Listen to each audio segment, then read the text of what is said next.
Chapter number 5 વનસ્પતિ બાહ્યાકાર વિદ્યા કે જેની અંદર આપણે 1 બાય 1 વનસ્પતિના બધા જ અંગોનો અભ્યાસ કરવાનો હતો, જેમ કે મૂળ, પ્રકાંડ, પર્ણ, પુષ્પ, ફળ અને બીજ. તો આ બધા જ અંગો જે છે તે આપણે ભણી ચૂક્યા છે, બરાબર. મૂળ, પ્રકાંડ, પર્ણ, પુષ્પ, ફળ, બીજ વિશે આપણે વિસ્તારપૂર્વક માહિતી મેળવી. હવે કોઈ પણ લાક્ષણિક સપુષ્પી વનસ્પતિ હોય અને એ લાક્ષણિક સપુષ્પી વનસ્પતિનું જ્યારે આપણે વર્ણન કરતા હોય, કોઈ પણ લાક્ષણિક સપુષ્પી વનસ્પતિનું આપણે જ્યારે વર્ણન કરીએ ત્યારે એનું એક ટિપિકલ પદ્ધતિમાં વર્ણન કરવામાં આવે. કોઈ પણ લાક્ષણિક સપુષ્પી વનસ્પતિનું વર્ણન ચોક્કસ રીતે અને એક ચોક્કસ પદ્ધતિમાં કરવામાં આવે. એ પદ્ધતિ અને વર્ણન કઈ રીતે કરવામાં આવે તે અંગેનો આજના લેક્ચરમાં આપણે અભ્યાસ કરીશું. તો આપણા આજના ટોપિકનું નામ છે લાક્ષણિક વનસ્પતિનું અર્ધપ્રવિધીય વર્ણન, બરાબર. ટોપિક છે આપણું લાક્ષણિક સપુષ્પી વનસ્પતિનું અર્ધપ્રવિધીય વર્ણન.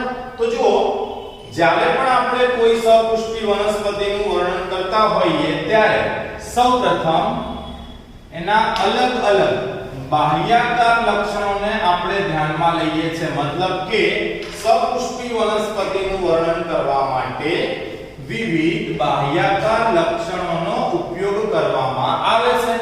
બીજું, જ્યારે પણ આપણે સપુષ્પી વનસ્પતિનું વર્ણન કરીએ, એ વર્ણન સંક્ષિપ્તમાં હોવું જોઈએ, સરળ હોવું જોઈએ અને એક ચોક્કસ ક્રમમાં જ વર્ણન થયેલું હોવું જોઈએ. હવે ચોક્કસ ક્રમ એટલે કેવો ક્રમ? મતલબ કે એવો તો કેવો ક્રમ છે કે જેની અંદર આપણે વનસ્પતિનું વર્ણન કરવાનું?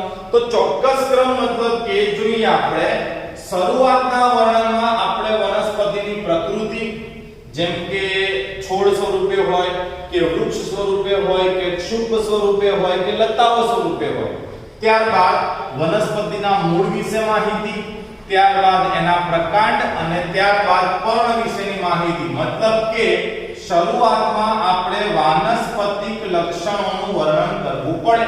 એકવાર ફરીથી શરૂઆતની અંદર વનસ્પતિની પ્રકૃતિ તેમજ મૂળ, પ્રકાંડ અને પર્ણ જેવા વાનસ્પતિક લક્ષણોનું વર્ણન કરવાનું. મતલબ કે આ પ્રકારના લક્ષણો સમજાવવા.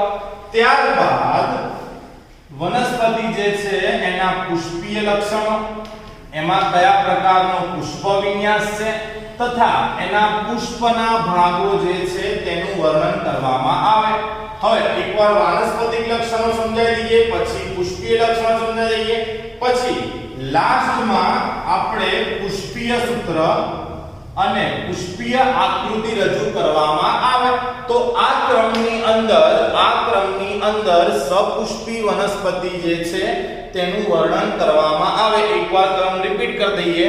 સૌથી પહેલા વનસ્પતિના વાનસ્પતિક લક્ષણો, એક વાનસ્પતિક લક્ષણ પૂરા થાય એટલે પછી એના પુષ્પીય લક્ષણો 2, એ પૂરું થાય ત્યારબાદ પુષ્પીય સૂત્ર 3 અને ત્યારબાદ ચોથા નંબરે પુષ્પીય આકૃતિ. પુષ્પીય આકૃતિ દર્શાવી દીધા પછી જે તે વનસ્પતિના ઉદાહરણો આપી શકાય. હવે આ રીતે વનસ્પતિનું અર્ધપ્રવિધીય વર્ણન કરવામાં આવે. પણ આ પુષ્પીય સૂત્ર એટલે શું, પુષ્પીય આકૃતિ એટલે શું, તો એ અંગેની હજી પણ આપણી પાસે માહિતી નથી. પણ તમને એકાદ એવું એક્ઝામ્પલ આપું કે જો તમે લોકો કોઈ પણ બોટનિકલ ગાર્ડન ની અંદર ગયા હોય, એક્ઝામ્પલ લઈએ આપણે નજીકમાં ઇન્દ્રોડા પાર્ક છે ગાંધીનગર, બરાબર. તો ગાંધીનગર ઇન્દ્રોડા પાર્ક ની અંદર બોટનિકલ ગાર્ડન આવેલું છે. હવે તમે ત્યાં કોઈ પણ વનસ્પતિ જુઓ ને તો એ વનસ્પતિની બિલકુલ બાજુમાં એના અંગેની માહિતી હોય. જો કદાચ ક્યારેક ગયા હોય અથવા તો ભવિષ્યમાં જાઓ તો આ તમે ધ્યાન આપજો કે જે તે વનસ્પતિ જે છે એની માહિતીમાં છેલ્લે આ રીતે સંજ્ઞામાં કંઈકનું કંઈક આપણને દર્શાવેલું હોય છે, બરાબર. હવે આપણે બધા સંજ્ઞા જોઈએ તો ખરી, પણ આ સંજ્ઞામાં આપણને કશી ખબર પડતી નથી. આપણે વિચારીએ અલગ કોઈ ભાષામાં લખ્યું હશે, પણ આની અંદર આટલા જ ભાગની અંદર આખા પુષ્પનું વર્ણન કરવામાં આવેલું છે અને આને પુષ્પીય સૂત્ર તરીકે ઓળખવામાં આવે. પણ આ પુષ્પીય સૂત્ર આપણે ક્યારે વાંચી શકીએ? અથવા તો આ પુષ્પીય સૂત્ર આપણે ક્યારે સમજી શકીએ? જ્યારે આ બધી સંજ્ઞાઓ આપણને આવડતી હોય. જેમ કે 8મા ધોરણથી તમે લોકો ભણો છો કે H મતલબ હાઇડ્રોજન, He મતલબ હિલિયમ, Na એટલે ના નહીં પણ Na એટલે શું થાય? તો Na એટલે સોડિયમ થાય, આપણને ખબર છે. Mg એટલે શું? તો મેગ્નેશિયમ, એ બી આપણને ખબર છે. NaCl તો એનો અર્થ થાય સોડિયમ ક્લોરાઇડ. આ બધી વસ્તુ આપણને કઈ રીતે ખબર પડી? કારણ કે આપણે આ સંજ્ઞાઓ ભણ્યા છે. સંજ્ઞાના આધારે સંયોજનો ભણ્યા અને સંયોજનના આધારે રાસાયણિક પ્રક્રિયાઓ પણ આપણે ભણ્યા છે. તમને થતું હશે કે સાહેબ આ બાયોલોજીની અંદર કેમિસ્ટ્રી ક્યાંથી આવે? પણ સમજવાની વસ્તુ એ કે સંજ્ઞાઓ સૌથી પહેલા આપણે સમજવી પડે. સંજ્ઞાઓ એકવાર વાંચતા આવડી જાય તો રાસાયણિક પ્રક્રિયાઓ પણ આપણને વાંચતા આવડે. એ જ રીતે પુષ્પીય સૂત્રની સંજ્ઞાઓ એકવાર આપણે સમજી લઈએ તો પુષ્પીય સૂત્ર પણ આપણને વાંચતા આવડે. તો અહીંયા આપણે સૌથી પહેલા પુષ્પીય સૂત્ર માટે જરૂરી સંજ્ઞાઓનો અભ્યાસ કરીએ. જેમ કે જો પુષ્પીય સૂત્રની અંદર તમને Br લખેલું હોય, પુષ્પીય સૂત્રમાં શું લખેલું હોય? Br. તો Br નો અર્થ શું થાય? કે આપેલું જે પુષ્પ છે એ નિપત્ર ધરાવે છે. મતલબ કે આપેલ પુષ્પ નિપત્રી પુષ્પ છે. ત્યારબાદ જો પુષ્પીય સૂત્રની અંદર તમને Br ની જગ્યા પર Ebr દેખાય, બરાબર? જો તમને Ebr દેખાય તો Ebr જે છે એનો અર્થ થાય કે આપેલું પુષ્પ નિપત્ર ધરાવતું નથી. મતલબ કે એ કેવું પુષ્પ છે? તો અનિપત્રી પુષ્પ છે. ત્યારબાદ જો તમને BRL આ રીતની સંજ્ઞા આપી હોય તો સમજવું કે નિપત્ર એ નાની નાની પરણિકાઓમાં વહેંચાયેલું છે. એટલે કે નિપત્ર જે છે એ પરણિકાઓ સ્વરૂપે છે. એને આપણે નિપત્રિકાઓ કહીએ. મતલબ Br નો અર્થ થાય કે પુષ્પ નિપત્ર ધરાવે છે. જો Ebr સંજ્ઞા આપી હોય તો એનો અર્થ થાય કે પુષ્પ નિપત્ર ધરાવતું નથી. અને જો Br સંજ્ઞા આપી હોય તો એનો અર્થ એવો થાય કે પુષ્પ જે છે એમાં નિપત્ર રહેલું છે પણ એ પરણિકાઓ સ્વરૂપે છે. નાની નાની પરણિકાઓ, મતલબ નામ શું આપ્યું આપણે? નિપત્રિકાઓ. તે જ રીતે હવે આપણે જોઈએ સમમિતિ. જો તમને પુષ્પીય સૂત્રની અંદર આ રીતની સંજ્ઞા આપી હોય તો આનો અર્થ થાય કે આપેલું પુષ્પ જે છે એ નિયમિત પુષ્પ છે. આપેલું પુષ્પ એ કેવું પુષ્પ છે? તો નિયમિત પુષ્પ છે. જો તમને પુષ્પીય સૂત્રમાં આ રીતની સંજ્ઞા આપેલી હોય અથવા આપણને આ રીતે પર્સન્ટેજની સંજ્ઞા આપેલી હોય તો આ બંને સંજોગોમાં અર્થ થાય કે આપેલું પુષ્પ જે છે એ અનિયમિત પુષ્પ છે. હવે આપણે પુષ્પ જે છે એના પ્રકારોમાં નિયમિત અને અનિયમિત ભણી ગયા. તો આ સંજ્ઞાને આધારે આપણને ખબર પડે કે પુષ્પ નિયમિત છે કે અનિયમિત. ત્યારબાદ જ્યારે જાતિની વાત કરીએ તો જો પુષ્પીય સૂત્રની અંદર આપણને આ રીતની સંજ્ઞા આપેલી હોય, જો આ રીતની સંજ્ઞા આપેલી હોય તો સમજવું કે આપેલું પુષ્પ જે છે એ માદા પુષ્પ છે. મતલબ કે એકલું સ્ત્રી કેસર જ ધરાવે છે. અને જો આપણને આ રીતની સંજ્ઞા આપેલી હોય, તો એ ધ્યાનમાં લેવું કે આપેલું પુષ્પ જે છે એ નર પુષ્પ છે. મતલબ કે માત્ર ને માત્ર શું ધરાવે છે? પુંકેસર ધરાવે છે. પણ જો આ બંને સંજ્ઞા ભેગી થઈ ગઈ હોય, મતલબ કે તમને આ રીતની સંજ્ઞા આપેલી હોય તો એવું સમજવું કે આ પુષ્પની પાસે પુંકેસર સ્ત્રીકેસર બંને છે. પુંકેસર સ્ત્રીકેસર બંને છે મતલબ કે આ કયું પુષ્પ છે? તો આ ઉભયલિંગી પુષ્પ છે. પુંકેસર પણ ધરાવે છે અને સ્ત્રીકેસર પણ ધરાવે છે. તો નિપત્ર માટેની સંજ્ઞા જોઈ, સમમિતિની સંજ્ઞા જોઈ, ત્યારબાદ આપણે જોયું પુષ્પની જાતિ. હવે જોઈએ આપણે વજ્રચક્ર. વજ્રચક્ર માટે સંજ્ઞા કે વપરાય છે. વજ્રચક્ર માટે કઈ સંજ્ઞા વપરાય છે? કે. હવે સમજો કે આપણને એવું લખી આપ્યું હોય કે K5 તો એનો અર્થ થાય કે મુક્ત 5 વજ્રપત્રો છે. મુક્ત મતલબ કે વજ્રપત્ર એકબીજા સાથે જોડાયેલા નથી. અને જો અહીંયા તમને એવું આપ્યું હોય કે 5 જે છે એને બ્રેકેટમાં આપ્યા છે કે અને 5 જે છે એ બ્રેકેટમાં છે. બ્રેકેટનો અર્થ થાય કે યુક્ત છે, મતલબ કે 5 યુક્ત વજ્રપત્ર રહેલા છે. કેટલા વજ્રપત્ર રહેલા છે? 5 યુક્ત વજ્રપત્ર રહેલા છે. ત્યારબાદ જો આપણને આવી સંજ્ઞા આપી હોય કે 2 + 2 તો તમારે એવું સમજવાનું કે 4 વજ્રપત્ર છે જે બે ચક્રમાં ગોઠવાયેલા છે. પહેલા ચક્રમાં બે વજ્રપત્ર અને બીજા ચક્રમાં પણ બે વજ્રપત્રો, એટલે કે ટોટલ 4 વજ્રપત્ર છે પણ તેઓ બે ચક્રમાં ગોઠવાયેલા છે. તો આ થઈ વજ્રચક્રની સંજ્ઞા. વજ્રચક્ર માટે કઈ સંજ્ઞા વપરાશે? કે. ત્યારબાદ સેમ છે દલચક્ર માટે. તો દલચક્ર જે છે એના માટે સંજ્ઞા વપરાય સી. દલચક્ર માટે સંજ્ઞા એ વપરાય સી. એઝ ઇટ ઇઝ છે. સમજો કે આપણને એવું આપ્યું હોય C5 તો એનો અર્થ થાય 5 મુક્ત દલપત્ર છે. C5 ઇન બ્રેકેટ આપ્યું હોય તો 5 યુક્ત દલપત્ર છે. બરાબર. પણ જો આપણને k પણ નથી આપ્યું અને c પણ નથી આપ્યું, સંજ્ઞાની અંદર આપણને k અને c બેમાંથી કશું જ નથી આપ્યું, પણ આપણને સંજ્ઞા p આપી છે. સંજ્ઞા શું આપી છે? p. તો મેં તમને આગળ શીખવાડ્યું કે જ્યારે વજ્રચક્ર અને દલચક્ર બંને સમાન હોય તો એવા પુષ્પને પરિપુષ્પ કહેવાય. એટલે અહીંયા p સંજ્ઞા જે છે એ p સંજ્ઞા કોના માટે છે? પરિપુષ્પ. આનો અર્થ શું થશે? તો આનો અર્થ થશે કે વજ્રપત્ર અને દલપત્ર બંને એકબીજાને સમાન છે. ચલો ઓકે આટલી વસ્તુ. ત્યારબાદ દલચક્રની અંદર કયું ચક્ર આવશે? તો પુંકેસર ચક્ર. પુંકેસર ચક્ર જે છે આ પુંકેસર ચક્રની સંજ્ઞા છે 1. પુંકેસરની સંજ્ઞા કઈ છે? 1. તો એના આધારે જુઓ આપણને એવું આપ્યું હોય કે A0 મતલબ પુંકેસર નથી, એટલે કે પુંકેસર ગેરહાજર છે.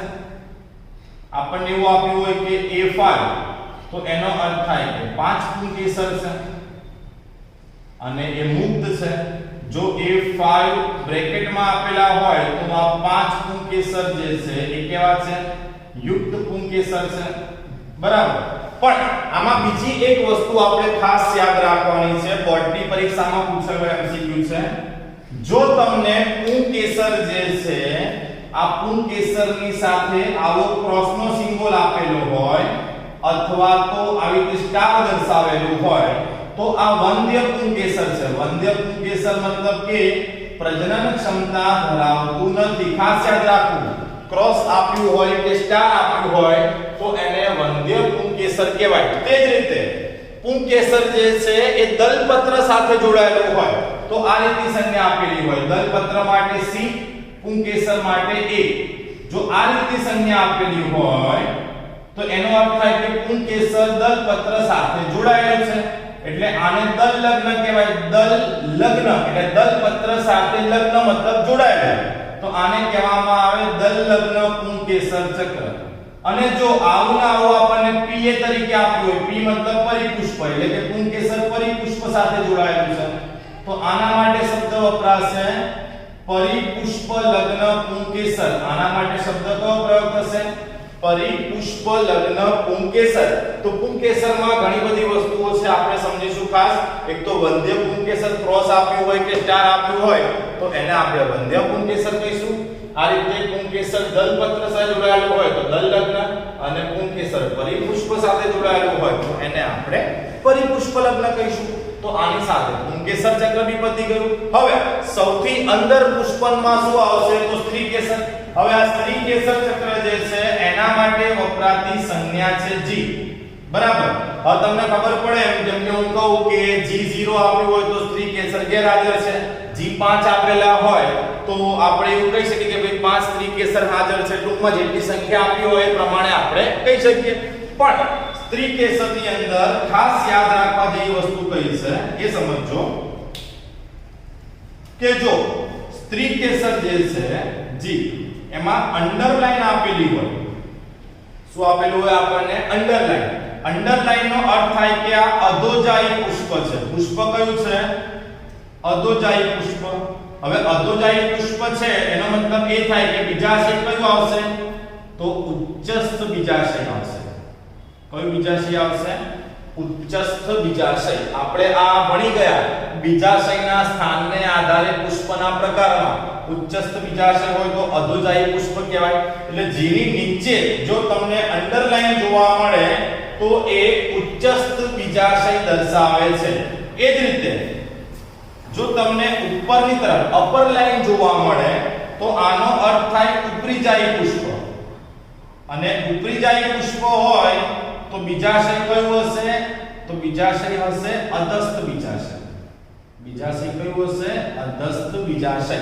અને છેલ્લો પ્રકાર બી તમને યાદ હશે કે જો જી જે છે એમાં મિડલ લાઈન જોવા મળ્યા રીતે તો આને કહેવામાં આવે પરિજાયી પુષ્પ. આને કહેવાય પરિજાયી પુષ્પ. અને બીજાશય કયું થયું? તો બીજાશય આવશે અર્ધ અધસ્થ બીજાશય. કોઈ બીજાશય આવશે? અર્ધ અધસ્થ બીજાશય. તો સ્ત્રી કેસરની અંદર આટલી સંજ્ઞાઓ આપણે ખાસ યાદ રાખવી. બાકી તો આંકડાકીય માહિતીમાં બધામાં લખી છે એ પ્રમાણે જ આંકડાકીય માહિતી આવે.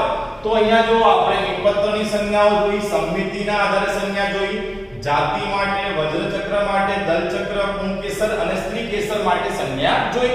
હવે અહીંયા જે પુષ્પીય સૂત્ર આપણને આપ્યું હતું એને આપણે સમજવાનો પ્રયત્ન કરીએ. જુઓ, થોડી વાર પહેલા આપણને આના આધારે કંઈ જ ખબર નથી પડતી, પણ હવે સંજ્ઞાઓ આપણી સામે છે તો એના આધારે તમે આખા પુષ્પનું વર્ણન કરી શકો. આ જે પુષ્પીય સૂત્ર આપણને આપ્યું છે આ પુષ્પીય સૂત્ર રાયનું છે. આ પુષ્પીય સૂત્ર કોનું છે? રાયનું પુષ્પીય સૂત્ર છે. હવે રાયના પુષ્પીય સૂત્રની અંદર તમે જુઓ પહેલી સંજ્ઞા તો આ શું દર્શાવે છે કે રાયની અંદર આપણને નિયમિત પુષ્પ જોવા મળે. રાયની અંદર આપણને કેવું પુષ્પ જોવા મળે? નિયમિત પુષ્પ જોવા મળે.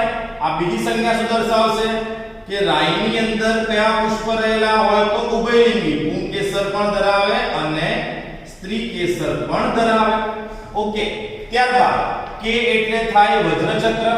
2 + 2 મતલબ કે ટોટલ કેટલા વજ્રપત્રો છે? 4 વજ્રપત્રો છે. બરાબર. કેટલા ચક્રમાં ગોઠવાયેલા છે? તો 2 ચક્રમાં. અને પ્રત્યેક ચક્રમાં વજ્રપત્ર કેટલા આવશે? તો પ્રત્યેક ચક્રની અંદર 2 વજ્રપત્રો રહેલા છે. પ્રત્યેક વજ્રચક્રમાં કેટલા? 2 વજ્રપત્ર રહેલા છે. ત્યારબાદ આ શું દર્શાવે? સી એટલે તો સી એટલે થાય દલચક્ર. તો અહીંયા દલચક્ર કેટલા દલપત્ર ધરાવે? 4. યુક્ત હોય કે મુક્ત હોય? તો મુક્ત હોય, કારણ કે ત્યાં બ્રેકેટ આપણે આપેલું નથી. જો બ્રેકેટ આપ્યું હોત તો એ કેવા કહેવાય? તો એ યુક્ત કહેવાય. પણ અહીંયા બ્રેકેટ નથી એટલે આ 4 દલપત્રો મુક્ત છે. એ એટલે પુંકેસર. પુંકેસર કેટલા છે? તો 6 પુંકેસર છે. કેટલા ચક્રમાં? 2 ચક્રમાં. પ્રથમ ચક્રમાં 2 અને બીજા ચક્રમાં 4. ઓકે, તો આ થઈ ગયું પુંકેસરની વાત. સ્ત્રી કેસર તો સ્ત્રી કેસરની કોટર કેટલા છે? 2 કોટર છે. યુક્ત કે મુક્ત? તો બંને કોટરો યુક્ત છે, કારણ કે 2 આપણે બ્રેકેટમાં લીધું છે. અને બીજાશય કેવું છે? તો અંડરલાઈન આપીએ. અંડરલાઈન મતલબ કેવું બીજાશય કહેવાય? ઉચ્ચસ્થ બીજાશય કહેવાય. એનો સીધો અને સિમ્પલ અર્થ જો તમે સમજો કે જો તમને આ સંજ્ઞાઓ વાંચતા આવડતી હોય તો ખાલી આટલા સૂત્રની અંદર જ આખા પુષ્પનું આપણે વર્ણન કરી શકીએ. આટલા સૂત્રમાં જ આખા પુષ્પનું વર્ણન કરી શકાય. પણ શરત એક જ છે કે પુષ્પીય સૂત્ર માટેની બધી જ સંજ્ઞાઓ આપણને આવડવી જોઈએ. જો આ સંજ્ઞાઓ આપણને આવડતી નથી તો પુષ્પીય સૂત્રને સમજવામાં સમસ્યા રહેવાની. હવે આ જ પુષ્પીય સૂત્ર જે છે તેના આધારે તેની પુષ્પાકૃતિ દર્શાવવામાં આવે. જેમ કે અહીંયા તમને એક્ઝામ્પલ તરીકે રાયનું પુષ્પીય સૂત્ર આપ્યું છે. બરાબર. અને આ રાયના પુષ્પીય સૂત્ર જે છે એની સામે અહીંયા તમને આપણે રાયની પુષ્પીય આકૃતિ પણ દર્શાવી છે. તો રાયની પુષ્પીય આકૃતિ જે છે એને પણ આપણે જોઈએ. તો વિદ્યાર્થી મિત્રો, અહીંયા રાયના પુષ્પીય સૂત્રને આધારે આપણે રાયની પુષ્પાકૃતિ જે છે એ અહીં દર્શાવેલી છે. હવે એમાં સૌથી ઉપર જે આપણે દેખાઈ રહ્યું છે એ પુષ્પની માતૃ અક્ષ દર્શાવે છે કે પુષ્પ નિયમિત છે કે અનિયમિત. ત્યારબાદ પુંકેસર અને સ્ત્રીકેસર બંનેની હાજરી એ એવું દર્શાવે છે કે પુષ્પ જે છે એ ઉભયલિંગી છે. ત્યારબાદ જે વજ્રપત્ર છે એ 4 છે, તો અહીંયા આપણે 4 વજ્રપત્ર દર્શાવેલા છે. 2 + 2, તો જો બે વજ્રપત્ર આપણે બહારની બાજુમાં, તો બે વજ્રપત્ર આપણે અંદરની તરફ દર્શાવેલા છે. એક પણ વજ્રપત્ર ક્યાંય બી એકબીજાને સ્પર્શ કરતું નથી, જે એવું દર્શાવે છે કે વજ્રપત્રો જે છે તે મુક્ત સ્વરૂપે છે. ત્યારબાદ દલપત્ર, તો દલપત્ર એક જ ચક્રની અંદર 4 દર્શાવેલા છે, કોઈ પણ દલપત્ર એકબીજાને સ્પર્શ નથી કરતું, એટલે કે ચારે દલપત્ર એકબીજાથી મુક્ત છે. પુંકેસર તો બે બહારની તરફ ને 4 અંદરની તરફ, એટલે કે 6 પુંકેસર છે, બે ચક્રમાં 2 બહાર અને 4 અંદર, એમ 2 + 4 પ્રકારે આપણે પુંકેસર દર્શાવેલા છે. સૌથી અંદર સ્ત્રીકેસર છે, જેની અંદર બે કોટર સ્પષ્ટ જોઈ શકાય છે અને બંને કોટર એકબીજા સાથે જોડાયેલા છે. તો આ રીતે અહીંયા આપણે રાયની પુષ્પીય આકૃતિ જે છે એ દર્શાવેલ છે. પુષ્પીય સૂત્રને આધારે કોઈ પણ પુષ્પની પુષ્પ આકૃતિ દોરી શકાય. બરાબર, તો આ રાયનું પુષ્પીય સૂત્ર પણ પૂરું થયું, આ રાયની પુષ્પીય આકૃતિ પણ પૂરી થઈ. હવે આવતા લેક્ચરમાં આજે જે પદ્ધતિ પ્રમાણે આપણે પુષ્પનું વર્ણન કર્યું એ જ પદ્ધતિ પ્રમાણેનું વર્ણન, એના 3 ઉદાહરણ આપણે ભણવાના છે. જેમાં આપણે સોલેનેસી કુળ, એમાં સોલેનેસી કુળનું વર્ણન, ત્યારબાદ ફેબેસી અને લિલિએસી કુળ જે છે એમના વર્ણન આપણે ભણવાના આવશે. તો એ ત્રણેય કુળનો આપણે આવતા લેક્ચરમાં અભ્યાસ કરીશું. પણ ત્રણેય કુળ સમજવા માટે આજે જે ક્રમ આપણે ભણ્યા કે સૌથી પહેલા વાનસ્પતિક લક્ષણો સમજાવવા, ત્યારબાદ પુષ્પીય લક્ષણ સમજાવવા, ત્યારબાદ પુષ્પીય સૂત્ર, પુષ્પીય આકૃતિ. તો આ ક્રમ જે છે એને આપણે ખાસ સમજવાનો છે. પુષ્પ સૂત્રની બધી જ સંજ્ઞાઓ આવડવી જોઈએ, તો જ પુષ્પીય સૂત્ર પણ તમે વાંચી શકશો અને પુષ્પીય આકૃતિ પણ સમજી શકશો. તો આજના લેક્ચરમાં અહીંયા સુધી રાખીએ છીએ. આગળ કુળનો અભ્યાસ કરવાનો છે, જે આપણે આવતા લેક્ચરમાં ભણીશું.